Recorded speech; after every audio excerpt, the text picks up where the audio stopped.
story of new beginnings, of someone taking a chance, moving from her land of birth, over an ocean, and settling in a new place.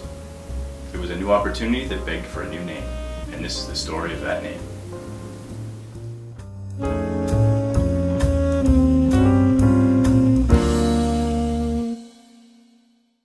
Tell me, where did you first meet this prickly Jenny?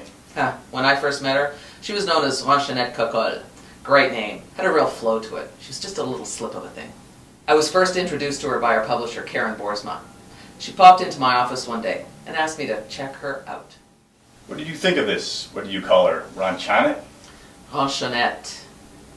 I took one look at her, knew she was a compelling character. Clearly not comfortable in her own skin. One day she would be, but she didn't know that. For now, she was out of sync with the world around her. How did she become known as Prickly Jenny? Oh, that's a long story. Well, she tried out several names. Leaving France, moving to North America, she had no choice. Imagine the mispronunciation. She would have hated that. I felt an immediate kinship with Roxanne. I felt like I'd be able to help her tell her story to a new audience. For a while, I worked with the manuscript and kept her name as it was. But she needed a new one for this part of her life, and I began thinking about this little girl who was so out of sorts. What do you know about what happened next? Oh, lots. I was called in, asked for my opinion repeatedly.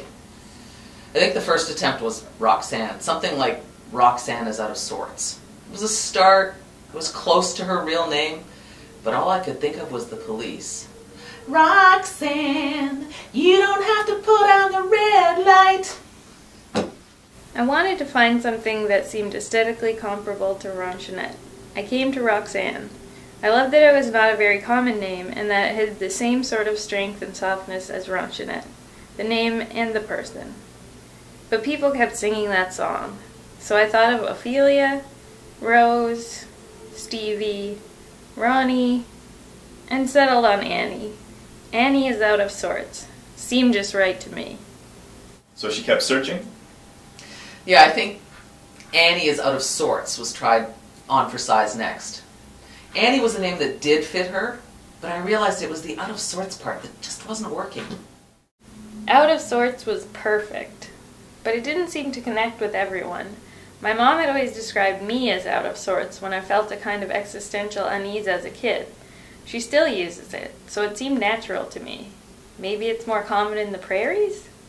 I decided to do some method editing, get into her skin and see what I could feel. Did you think you knew her well? Oh, sure. You've met kids like her, people like her. Cranky, but for no obvious reason. This girl was not just having a bad day, she thought she was having a bad life. What do they call it? Porcupine syndrome? Out of sorts sounded like a passing phase, not true to who she really was. She's not cranky. She just doesn't feel right. She doesn't know exactly how to communicate it, but she simultaneously wants to be comforted and to be left alone. Freud and Schopenhauer called it the hedgehog's dilemma. I'll admit it. It took me a long time to move on from out of sorts. I went through a lot of descriptors. The only one that felt partway true was prickly, which was fitting because that's how I was feeling at this point. It sounds like this was quite a journey, finding this new name. Was it ever? At some point, I know people were getting upset with me, with my insistence on not using out of sorts. They figured I was just being my usual pushy, opinionated self. Maybe I was, but all I wanted to do was do the best by her. Finally you selected the title Prickly Jenny? Yeah, she finally had a new name for her new life. You have just witnessed the making of a book title. It's a quest of identity, struggle, hard work, negotiation, reconciliation, and ultimately, the triumphant meeting of editorial and marketing minds. Did we choose the right name? Meet Prickly Jenny and see for yourself.